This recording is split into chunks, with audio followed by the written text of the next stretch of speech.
Hola, ¿qué tal? Soy Mariano Di Pasquale y este es el canal de YouTube del Instituto de Estudios Históricos de la Universidad Nacional de 3 de Febrero. En esta ocasión tenemos el gusto de contar con Diego Armus, destacado investigador y especialista en historia de la salud y de las enfermedades en América Latina y también en la Argentina. Hola Diego, ¿cómo te va? ¿Qué tal, Mariano? ¿Cómo va eso? Bien, Diego. Bueno, con Diego tuvimos una primera entrevista, charla, conversación allá por junio del año pasado, y creo que en ese contexto actual, donde ya han transcurrido un año y unos cuantos meses más, volver a retomar algunos de los tópicos y problemas de los cuales hablamos. Así que, bueno, creo que sería interesante hacer un repaso de lo que ha ocurrido, de lo que está ocurriendo actualmente y retomar quizás algunos de los puntos, ¿no? Y uno de los puntos del cual hablamos, Diego, en ese primer diálogo que tuvimos, fue el tema de estos tiempos de incertidumbres, de inseguridades, miedos y toda una serie de narrativas que afloraban para dar cuenta de todas estas cuestiones opresivas que generaron la actual pandemia por el COVID-19. Y bueno, lo primero que te preguntaría es, bueno, ¿cómo ves ahora eso vos? Digamos, ¿qué ha pasado desde ese primer momento inicial, de los primeros meses, desde febrero del año pasado a hoy en día, ¿no? Bueno, sí, parece mentira que ya haya pasado más de un año, ¿eh? Bueno, hace un año y medio creo que estábamos tapados de incertidumbres por todo lo que no se sabía sobre el COVID. Ello naturalmente alimentaba discursos y vaticinios de todo tipo, desde discursos apocalípticos a discursos que uno claramente podría calificar como utópicos. Recordarlos ahora puede llegar hasta motivar algunas sonrisas, quizás por lo ingenuo o por lo voluntarista. Pero en verdad siempre es así cuando las incertidumbres dominan, y no solo incertidumbres asociadas con una epidemia. Lo que sí me parece es una novedad es que desde hace un par de meses domina un cierto pragmatismo.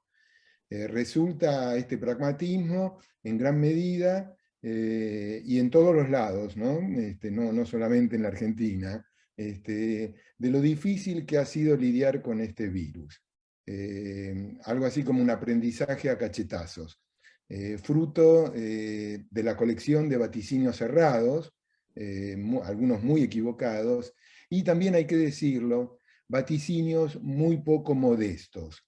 Si hay algo que este año o año y medio de pandemia debería dejar como lección, es una suerte de llamado a la humildad, si se quiere, frente a fenómenos sobre los que la ciencia tarda en dominar o gestionar.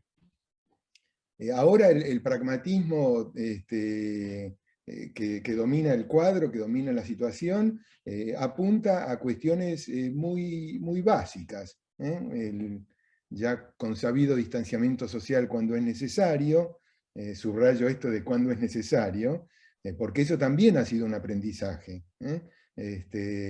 El tema del lavado de manos, que también eso está connotado con, hay algunos que se pueden lavar las manos más seguidos que otros. La cuestión de las mascarillas, mal llamadas en la Argentina barbijos, porque hasta en eso me parece que es una invitación a utilizar más la mascarilla cubriendo nariz y boca.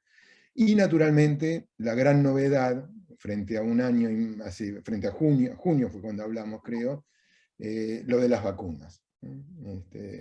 Yo creo que ahí está un poco el gran cambio la, la, la, las vacunas han traído, digamos, una vuelta de hoja en alguna medida en la historia de esta epidemia. Vos creo que conectás ese tema en algunas cuestiones que he leído con lo que vos llamás nacionalismo sanitario, ¿no? Es decir, digamos, cómo esta proliferación de vacunas, que en un primer momento, bueno, no se contaban y que luego aparecieron en distintos laboratorios y potencias, ¿no?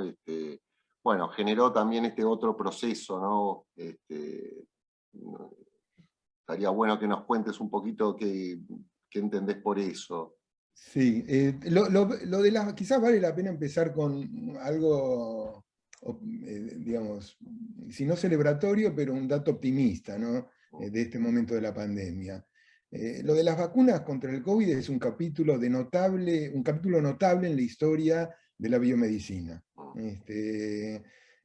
Saber de un virus y del comportamiento de un virus es un empeño que debe tener como punto de partida reconocer que los virus son muy inteligentes, y que la ciencia de los humanos también lo es, pero que ha tenido en el pasado, tiene ahora y va a seguir teniendo tremendas limitaciones frente a la aparición especialmente de los nuevos virus. Vale la pena recordar que en la pandemia de influenza de 1918 recién se supo que se trataba de un virus y no de una bacteria a mediados de la década del 30. Pasaron casi 20 años.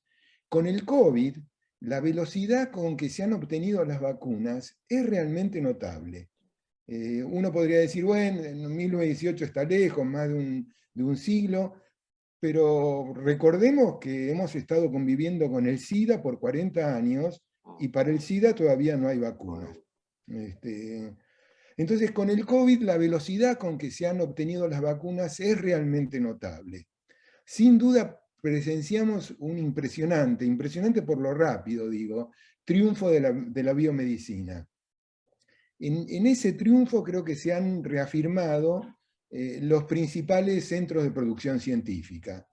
Hubo y sigue habiendo desarrollos interesantes en muchos lugares fuera de esos centros. Uno de esos lugares también es la Argentina, pero me parece que la geografía de estas notables respuestas científicas reafirma la desigual implantación que tienen estos saberes en el mundo. Digo esto porque especialmente para los que estamos interesados en historia de la ciencia, toda esta idea de que en realidad en la periferia o en ciertas periferias, porque siempre hay muchas más que una, también hay producción científica. Sí, eso es cierto, pero no deja de ser menos cierto que siguen siendo algunos puntos en el planeta que son los que son particularmente dinámicos en la producción científica. Y ahora viene esto que vos decías, mencionabas que te había interesado en un texto que yo escribí hace un tiempo sobre el nacionalismo sanitario. Yo diría que la brillantez de la ciencia, de la respuesta de la ciencia, de la biomedicina en la coyuntura del COVID, se opaca cuando miramos lo que se ha hecho con las vacunas. Y lo que se hizo a nivel global y lo que se ha hecho y se sigue haciendo a nivel de los países, a nivel nacional.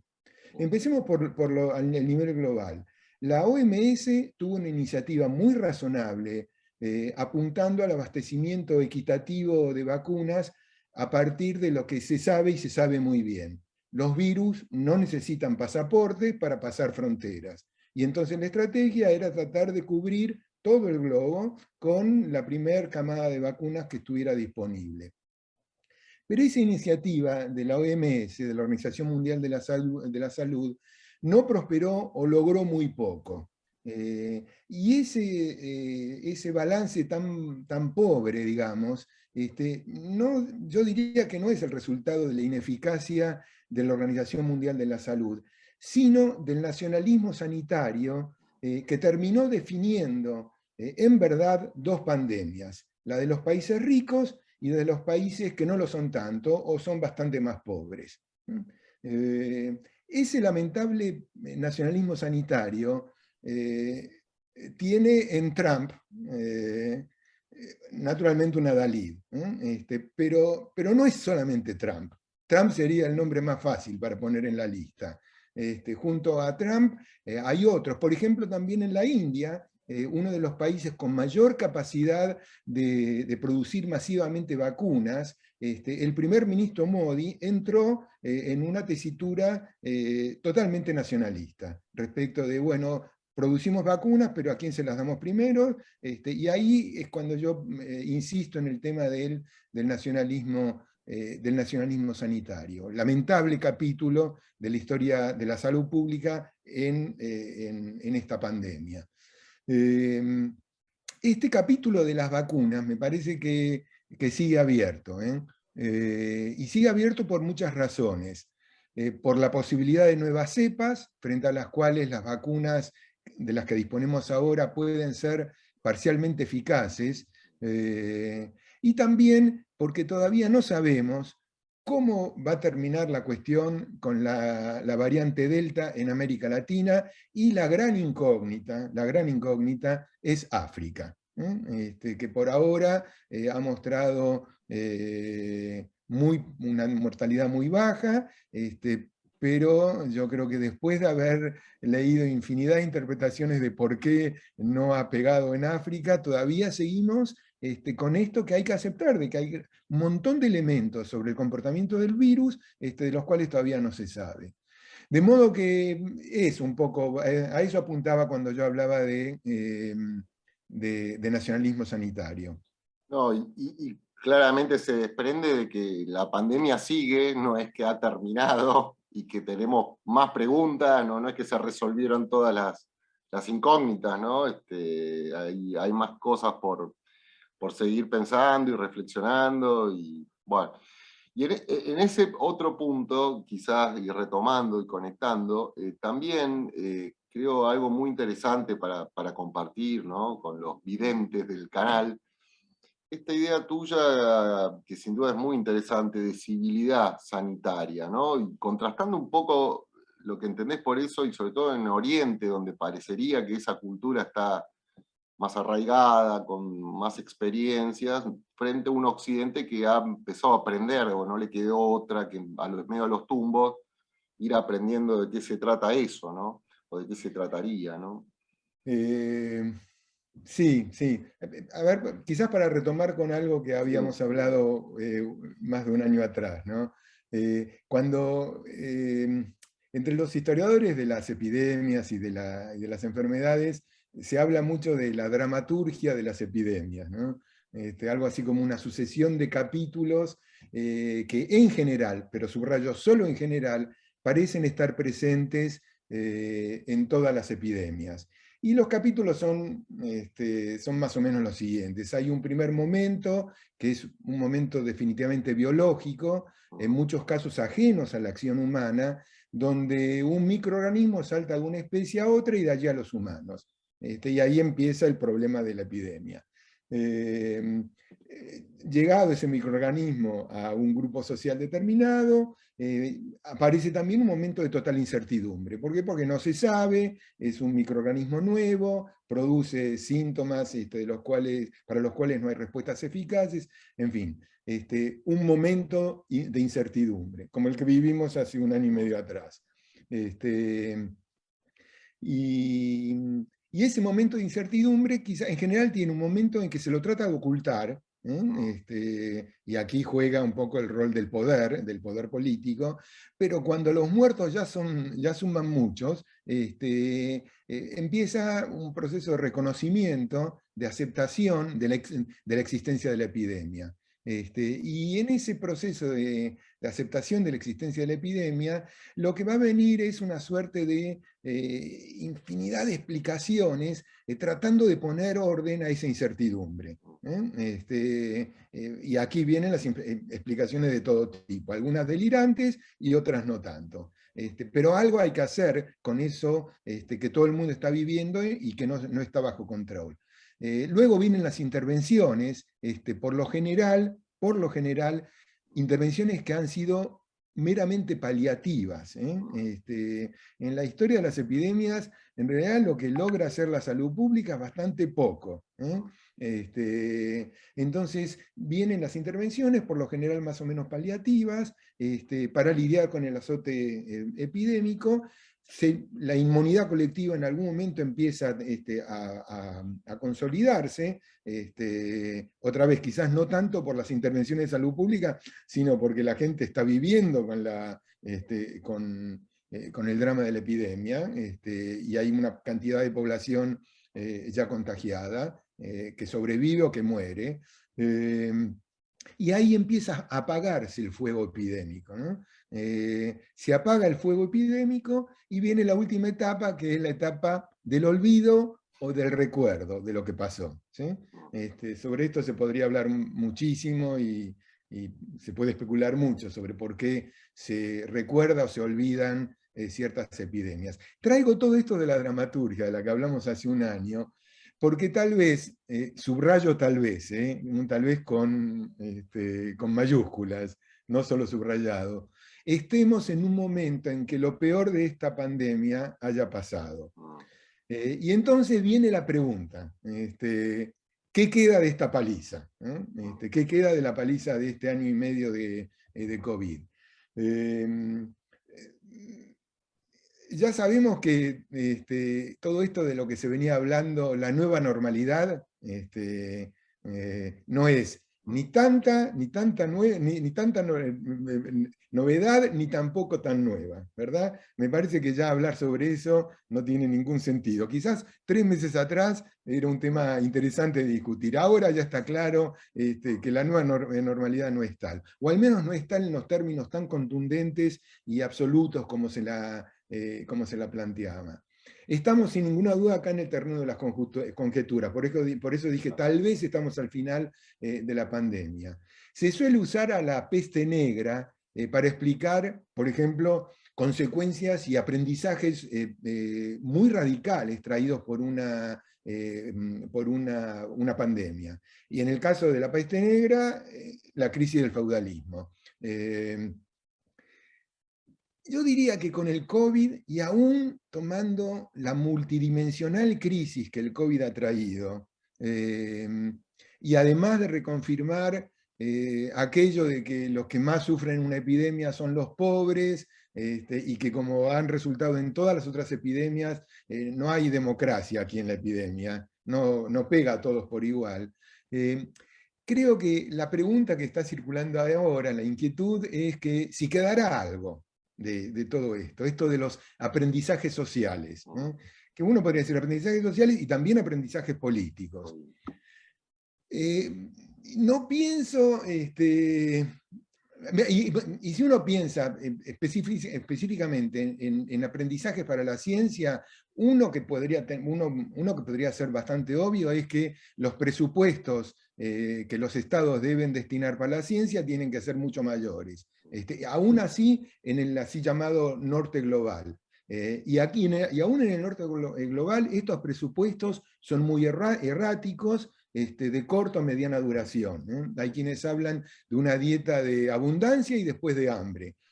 Cuando viene una epidemia, ponen mucho dinero a la investigación, la epidemia se apaga, por los motivos que ya hablamos, a veces porque se apaga sola, y los presupuestos se achican.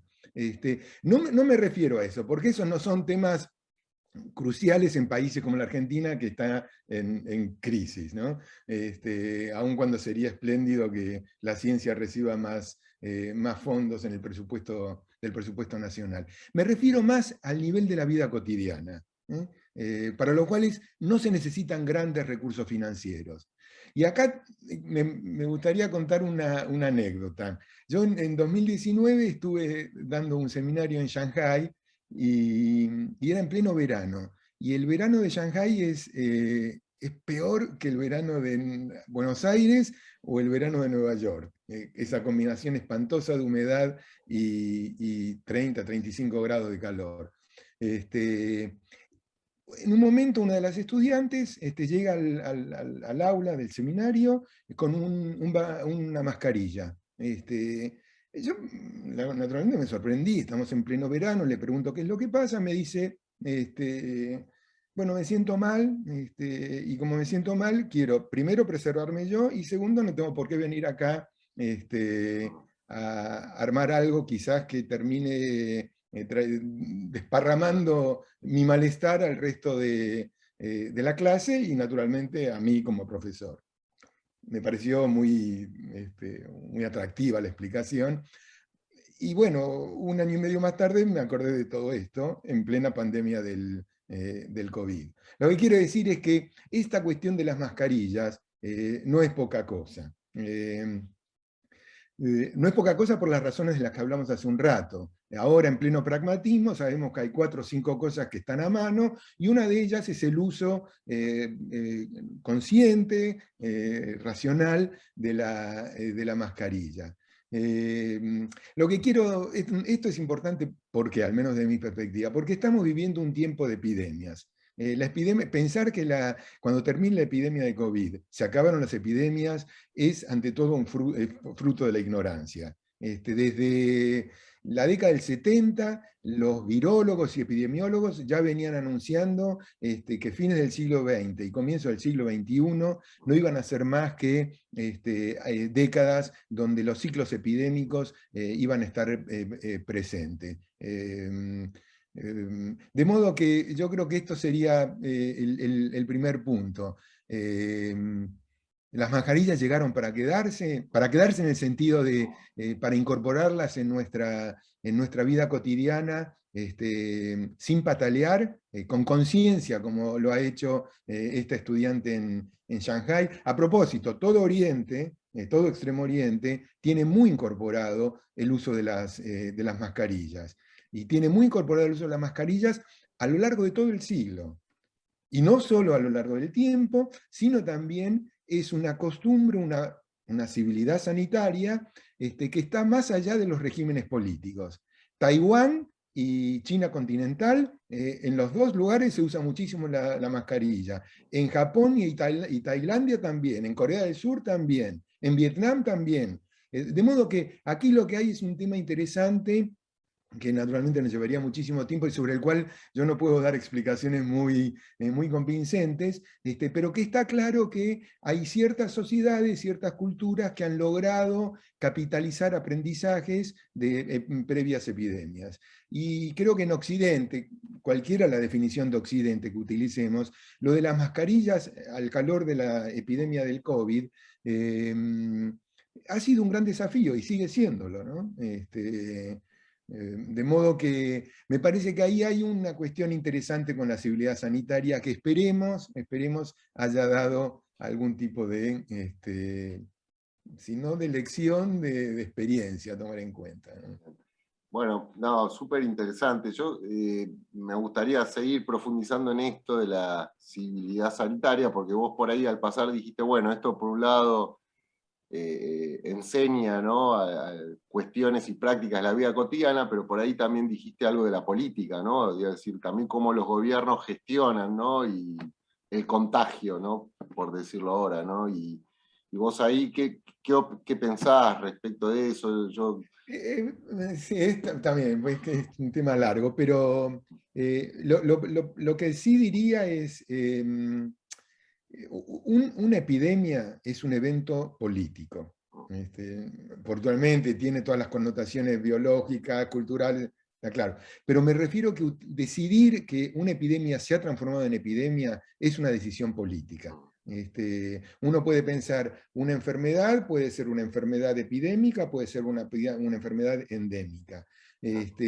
Cuando se trata de enfermedades infectocontagiosas, son particularmente aterradoras por la velocidad del contagio, etc. Producen muchas muertes, llega, pega y después se retira. Es realmente el escenario de un azote, ¿verdad? Pero otra vez pongo el ejemplo del SIDA, que es una pandemia con la que nuestras generaciones han estado conviviendo. El SIDA ya lleva 40 años, y es claramente una pandemia. Por supuesto se la ha politizado, de modo que ahí lo que quiero decir es que el poder, para que una enfermedad sea calificada como pandemia o como epidemia, el poder tuvo que haber reaccionado frente a ella. Y pongo un ejemplo en el otro extremo, el Chagas. Ahora del Chagas se habla como epidemia, inclusive como pandemia. El Chagas llegó al hemisferio norte. Uno podría anunciar, esbozar más que anunciar, esbozar explicaciones un poco conspirativas o diciendo, ahí claro, ahora que les llegó a los gringos, ahora sí se dan cuenta de que el Chagas es epidémico. Cualquiera sea la explicación, lo que quiero marcar aquí es que evidentemente hay una decisión política. Entonces, una enfermedad deviene en epidémica cuando el poder político ha tomado conciencia de ello.